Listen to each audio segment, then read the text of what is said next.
Good morning. কেমন আছো বন্ধুরা? আশা করি সবাই খুব ভালো আছো। আমিও খুব ভালো আছি। আর আজকের এই সুন্দর সকালটা তোমাদের জন্য। এই সুন্দর সকাল থেকেই আজকে আমি ব্লগটা শুরু করলাম। অনেকটা ভোরবেলা তো এখন ঘুম থেকে উঠছি, যেটা আমি তোমাদের কয়েকটা ব্লগ আগে থেকেই বলতে শুরু করেছি।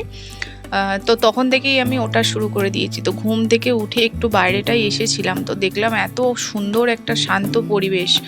সামনে দেখো পুকুরের জলটা কত শান্ত, দূর থেকে যে পুরো যত দূর দেখা যাচ্ছে মাঠ, আর কত ভালো লাগছে। সকালের ফ্রেশ এয়ারটা মানে নেওয়াটা যে কতটা ভাগ্যের ব্যাপার সেটা সবার পক্ষে হয় না। তো গ্রামের মানুষরা একটু সকাল সকাল ওঠে, তাদের পক্ষেই সেটা সম্ভব হয়, যার জন্য তারা অনেকটা সুস্থ থাকে। তো যাই হোক, তোমাদের কেমন লাগছে আজকের এই পরিবেশটা একটুখানি আমায় কমেন্টে জানিও। আর আমার পেয়ারা গাছটাই তো, পেয়ারা তো অনেক দিন আগে থেকেই এসেছে, কিন্তু পেয়ারার সাইজগুলো না খুব একটা বড় হচ্ছে না। জানি না বড় হবে কি না। দেখো একটা অনেক দিন থেকেই তোমরা দেখেছো, হয়তো আমি দেখিয়েছি অনেকবার, এরকমই সাইজ হয়ে আছে। এখন তো ভালো বৃষ্টিও চলছে, গোড়াটাও মানে খালি রয়েছে, মাটি রয়েছে, তাও যে কেন পেয়ারাগুলো ছোট ছোটই হয়ে আছে, কারণ কিছু বুঝতে পারছি না। যাই হোক, গাছটা তো আমার কোনো কষ্ট করতে হয়নি, গাছটা এমনি এমনিই হয়েছে। তো আবার নিজে নিজেই ফল দিতে শুরু করেছে। হোক, যতদিন যেভাবে দেওয়ার ইচ্ছা ততদিনই হোক। আর এদিকে নয়নতারা গাছে তো এক গাছ ফুল। আমার বাড়িতে ঠাকুরের ফুলের কোনো দিন অভাব হয় না, কারণ এমন কয়েকটা গাছ আছে যেগুলো মানে গাছ ভর্তি ফুল হয়। যেমন তোমাদের আমি দেখিয়েছিলাম সন্ধ্যামণি গাছটা, ওটা দেখেছো তো কত ভর্তি ফুল হয়। তারপর নয়নতারা গাছ তো চারিদিকে ছড়াছড়ি, আর গাছ হয়েছে মানে তাতে ফুল হবে। তারপর একটা বড় টগর গাছ আছে, সাদা সাদা যে ফুলগুলো হয়, সাদা ফুলেরও কোনো অভাব হয় না। তবে জবা গাছটা আমার বাড়িতে নেই, কারণ আমি এখানে জবা গাছটা বলে বাড়িতে ভিটের মধ্যে জবা গাছ রাখা নাকি ভালো না, তার জন্য জবা গাছটাকে এড়িয়ে চলাই হয়েছে। আর তোমাদের তো বলতে ভুলেই গেছি, আমার তো বাড়িতে দুটো শিউলি গাছ রয়েছে। সারা বছর যায় যে গাছটা থেকে আমি এখন ফুল পাচ্ছি। দেখো কত শিউলি ফুল পড়ে রয়েছে। মানে শরৎকাল মানেই যে শিউলি ফুল এখন কিন্তু না, এখন কিন্তু সারা বছরই তোমরা শিউলি ফুল পেতে পারি, এটাই মনে হচ্ছে। আর একটু এগিয়ে গেলাম, দেখলাম আম গাছের নিচে কত আম পড়ে গেছে। মানে আগের দিন রাত্রে থেকে সারা সন্ধ্যে থেকে শুরু হয়েছে পড়া, আর এই যে দেখো বিছিয়ে পড়ে আছে, সারাদিনই পড়তে থাকছে। সমস্ত আমগুলো তো পেকে গেছে, বোটাগুলো নরম হয়ে গেছে, তো টুকটাক করে পড়তেই থাকছে। কিন্তু অত আম তো খাওয়া সম্ভব নয়, কিছু কিছু মানুষকে দিয়ে দেওয়া হচ্ছে, এরকমই চলছে আর কি। তো বাইরের ঘোরাঘুরি সব কমপ্লিট করে একটু ফ্রেশ হয়ে নিয়েছিলাম, তারপর এবার চলে এলাম চা খেতে।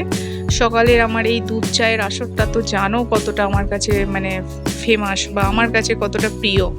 তো বসে বসে চলো চাটা আগে ভালো করে খেয়ে নিই, একটু গল্প করে নিই, তারপর বাড়ির বাকি কাজগুলো করব। আর আজকে আমি তোমাদের সারাদিনের কোনো ব্লগ দেখাচ্ছি না, কারণ আমি সকাল থেকে লাঞ্চ টাইম পর্যন্ত অনেকবার দেখিয়েছি, আজকে বিকেল থেকেই শুরু করব। আর এই জিনিসটা তোমাদের আমি একটু দেখাই। আমাদের বাড়িতে এই যে নারকেল গাছটা কাটা হয়েছে, কিন্তু দেখো কাটার সময় এখানে যে সাবমার্সিবলের যে ইয়েটা আছে এটা ভেঙে ফেলেছে। আর হাজব্যান্ড গেছে লাইটের জন্য বাজারে। এই বাজারটা দেখতে পাচ্ছ শুধু লাইটের দোকান, মানে যত রকমের ভ্যারাইটিস লাইট আছে তোমরা এখান থেকে পাওয়া যায় জানো। আর আমাকে সেটা ভিডিও করে দেখিয়েছে যে দেখো কত লাইট। তো আমি তো বললাম ঠিক আছে, আস্তে আস্তে সব কিছু ম্যানেজ করে একটা একটা করে উঠিয়ে নেওয়া যাবে, একসাথে তো এত নেওয়া যাবে না। এখন তো ওয়্যারগুলোই নিয়ে এসেছে, লাইট আনা হয়নি। তারপর পরে একদিন যাব দুজনে মিলে নিজেদের ঘর সাজানোর জন্য চয়েস করে লাইট কিনতে। তো তোমাদের বললাম আমি বিকাল থেকেই আজকে ব্লগটা দেখাবো, বিকালের আমার আরও কি কি কাজ থাকে। তো সকালবেলায় আমাকে বিছানা গুছোতে হয় এমন কিন্তু নয়, আমি বিকেলবেলাও দেখো আমাকে বিছানাটা ঠিক করে ফোল্ড করতে হয়, কারণ মেয়ে এত দুষ্টু, সারাদিন কতবার যে বিছানার চাদরটা নোংরা করে ফেলে। তো বিকালবেলা আমি আবার একটা চাদর নতুন ফ্রেশ পাতলাম, কারণ সারাদিন পর সন্ধেবেলাটা বাইরে যারা বাইরে থাকে সবাই এসে একটু চাইবে বিছানায় বসতে, একটু শুতে। সেখানটা যদি একটু পরিষ্কার পরিচ্ছন্ন না থাকে সেটা একদম ভালো লাগে না। সবার মানে আমার হাজব্যান্ডের কথা আমি বলছি, সারাদিন বাইরে থাকে, তারপর সন্ধেবেলায় যখন বাড়ি ফিরবে সুন্দর করে যদি বিছানাটা সাজানো থাকে না, এসে একটু রিল্যাক্স করতে পারবে। তো আমি সন্ধেবেলা সেই জন্য আগে বিছানার চাদরটা সুন্দর করে পেতে গুছিয়ে সব কিছু গুছিয়ে নিলাম।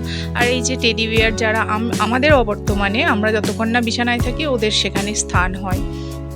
তো চলো, এত গরম তো এবার স্নান করতে যাব। বিছানা গুছোতে গুছোতে ক্লান্ত হয়ে গেছি, তো স্নানটা সেরে আসি, সেরে এসে আবার তোমাদের সাথে আমি কথা বলছি। গরমকালে এখন কতবার যে স্নান হচ্ছে তার তো ঠিক নেই। স্নান ছাড়া হয়ে গেছে আমার, এবার কিছুক্ষণ পরই সন্ধে হয়ে যাবে, তো কিছুটা টাইম বাকি আছে। তোমরা জানলা দিয়ে লক্ষ্য করো এখনো অন্ধকার হয়নি। তো এই টাইমটাই আমি একটু নিজেকে সময় দিলাম, একটু চুল টুল বেঁধে নিজের স্কিন কেয়ার মানে স্কিনে যা কিছু টুকটাক অ্যাপ্লাই করার এগুলো একটু করে নিলাম, কারণ এরপর আমার আর সময় হবে না, পরপর কাজ থাকবে। সন্ধে দেবো, সন্ধে দিয়ে মেয়েকে টিউশন দিয়ে আসবো, তারপর আবার ডিনার বানাবো, তার মধ্যে হাজব্যান্ড এসে যাবে, হাজব্যান্ডকে একটু শরবত করে দিতে হবে, এই গরমে আসছে, তারপর যা কিছু খেতে চাইবে সব কিছু, মোট কথা পরপর একটা করে টাইম শিডিউল থাকে। তো এই টাইমটা একটু খালি আছি, সেই জন্য একটু নিজের জন্য কিছুটা মুখটা ফ্রেশ করে, কিছুই না মুখটা ফ্রেশ করে একটু ময়েশ্চারাইজার অ্যাপ্লাই করে নিলাম, কারণ রাত্রে শোয়ার সময় আমার আর হয়ে ওঠে না, তখন এত ক্লান্তি থাকে একদম ডাইরেক্ট শুয়ে পড়ি। তো লাস্টে আমি একটু সিঁদুর পরে নিচ্ছি, যেটা তো জানো আমাদের বাঙালি গৃহবধূদের মাস্ট, যতবারই চুল আঁচড়াতে হয় তো একটু করে সিঁদুর ঠেকাতে হয়। তো আমি এটা করে থাকি, আমি এটা মেনে থাকি, আমার এটা ভালোও লাগে। তো আমি রোজই যতবার চুল আঁচড়াই ততবারই আমি একটু করে সিঁদুর পরে নিই।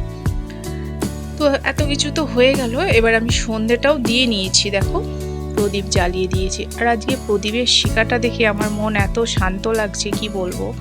মানে আমি শুনেছি অনেকের বড়দের মুখে শুনেছি যে প্রদীপের শিখা যত উঁচুতে উঠবে আর যত স্থির থাকবে তত ভালো, শুভ লক্ষণ। তো আজকে আমি দেখো এরকম আমার সাথে অনেক দিনই হয়েছে, আজকেও ঘটেছে, দেখো একদম কত সুন্দর উঁচু অবধি শিখাটা উঠেছে, ভালো লাগছে, মনের মধ্যে একটা শান্তি অনুভব হচ্ছে। তারপর মেয়েকে টিউশন দিতে গিয়েছিলাম, মেয়ে সন্ধ্যাবেলা টিউশন যায়, টিউশন থেকে ফেরার পথে দোকান থেকে একটা কোল্ড ড্রিঙ্কস উঠিয়ে নিয়ে এলাম, কারণ প্রচণ্ড গরম, এখন আর সন্ধ্যের দিকে কিছুই খেতে ইচ্ছা করছে না। তো সেই কোল্ড ড্রিঙ্কস একটু আমি আর আমার মেয়ে খুব খেতে ভালোবাসে, দুজনে মিলে শেয়ার করে খেয়ে নিলাম। তারপর মেয়ের বইটা একটু দেখছিলাম, কারণ এবার মেয়ের ফার্স্ট টার্ম এক্সাম আসবে, সামার ভ্যাকেশন তো এখন চলছে, এখনও স্কুল খোলেনি, এবার স্কুল খুলবে। তো আমিও ওকে এখনও পুরোপুরি টিউশনের ভরসায় রাখিনি, কিছুটা আমিও ওকে টিউশন দিই, তো সেই জন্য বইটা একটু মাঝে মাঝে চেক করি, দেখি কী কী আছে না আছে। তো কিছুক্ষণ টাইম ছিল সেটাই করছিলাম, তারপর বইটা রাখলাম, টেবিলটা একটু গুছিয়ে রাখলাম। ভালো করে গোছানো সম্ভব হয় না সব সময়, কারণ মেয়ে সব সময় অগোছালো করে দেয়, তখন কোনো একটা আলাদা স্পেশাল সময় নিয়ে তখন আবার টেবিলটা গোছাতে হয়। তো এখন আপাতত আমি গুছিয়ে রাখলাম।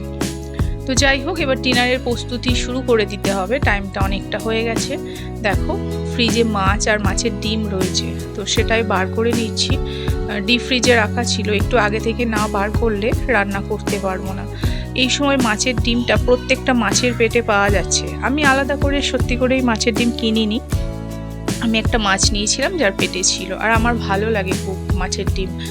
আর এদিকে হাজব্যান্ড এসে গেছে, আর দেখো মেয়েদের জন্য কি কি নিয়ে এসেছে, লিচু নিয়ে এসেছে, আমাকে এসেই বলে দিল যে এটা কিন্তু এবার এই সিজনের লাস্ট লিচু, আর এখন লিচু পাওয়া যাবে না, মানে পাওয়া গেলেও সেটা একদম মানে আকাশ ছোঁয়া হয়ে গেছে, এবার তো শেষ দিক। তো আমার বাড়িতে প্রথম থেকে অনেকবার এসেছে লিচু, আর এই যে লিচু এসে গেল, এখন আমি এটা ফ্রিজে রেখে দিই। আমার ছোট মেয়ে খুব খায়, বড় মেয়ে ওই দু একটা খায়।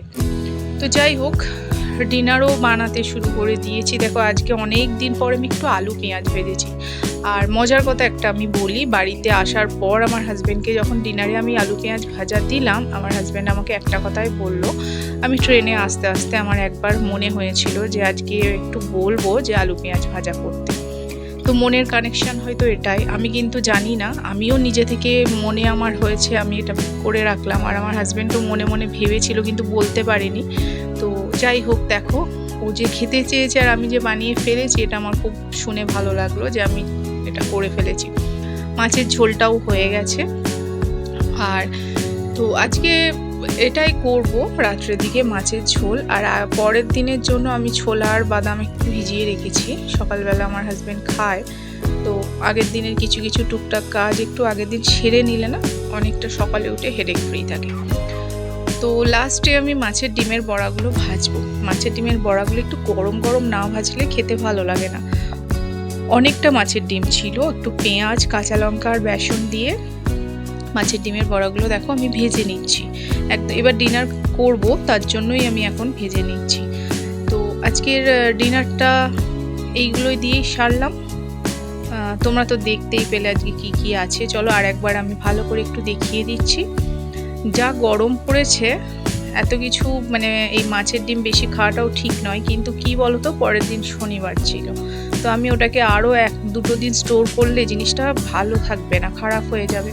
তো তার জন্য সবটাই আমি ভেজে নিলাম। আমি যদি আরেকটু তুলে রাখতাম ভালো হতো, তো কিছু করার নেই, বাড়তি তিথিগুলোও তো মানতে হয়, এগুলো একটু মেনটেন করতে হয়। চলো ভাজা হয়ে গেছে, গরম গরম এবার খেয়ে নিই। আর একটু ভালো করে না ভাজলে না ভালো লাগে না মাছের ডিমটা খেতে, সেই জন্য একটু দেখো লাল লাল করে ভেজে নিয়েছি। আর এই দেখো আগে আমার 1 প্লেট ভাজা হয়ে গেছে, লাস্ট এই 4টে। প্রথমে ভেবেছিলাম আমি খুব ছোট ছোট করব, কিন্তু ছোট ছোট করলে পরিমাণ অনেকটা হয়ে যাচ্ছিল, সেই জন্য একটু বড় বড়ই লাস্টের দিকে সাইজ করে দিয়েছি। এই যে আমার ভাজা ভেজে রাখা আছে, আর ওইদিকে 4টে ভাজা তুলে নেব, তারপর কি আমরা লাঞ্চ করবো, ডিনার করবো। সারাদিন ভোরবেলা উঠছি তো ক্লান্তিও এসে যাচ্ছে খুব, মানে কখন মনে হচ্ছে যেন তাড়াতাড়ি শুয়েই পড়ি, যদিও সেটা সম্ভব হচ্ছে না, রোজই লেট হয়ে যাচ্ছে। তো চলো ডিনারটা আর একবার তোমাদের আমি দেখিয়ে দিই। এই দেখো ভাত নিয়েছি, সাথে আলু পেঁয়াজ ভাজা, আর গরম গরম মাছের ডিমের বড়া ভাজা, আর এই যে মাছের ঝোল। জমে যাবে আজকের ডিনারটা। এটা যদি একটু বৃষ্টি হতো আরও ভালো করে এনজয় করে খাওয়া যেত, যদিও আমরা ভালো করেই খেয়েছি, কোনো অসুবিধা হয়নি। যাই হোক, আজকে ব্লগটা তোমাদের কেমন লাগলো প্লিজ একটু জানিও। ব্লগটা আজকে এখানেই শেষ করছি, দেখা হচ্ছে নেক্সট ব্লগে। আর আমার ব্লগগুলো যদি তোমার ভালো লাগে, তোমাদের যদি পছন্দ হয়, প্লিজ একটা করে লাইক করে দিও। আর যারা নতুন আসছো, নতুন আমার পরিবারে আসছো, তারা আমার চ্যানেলটা সাবস্ক্রাইব করে পাশে থেকো। আমার এই রকম সুন্দর সুন্দর লাইফস্টাইল, সারাদিনের কাজকর্ম তোমাদের সাথে আমি যাতে শেয়ার করতে পারি, তোমরা আমার পাশে থেকো।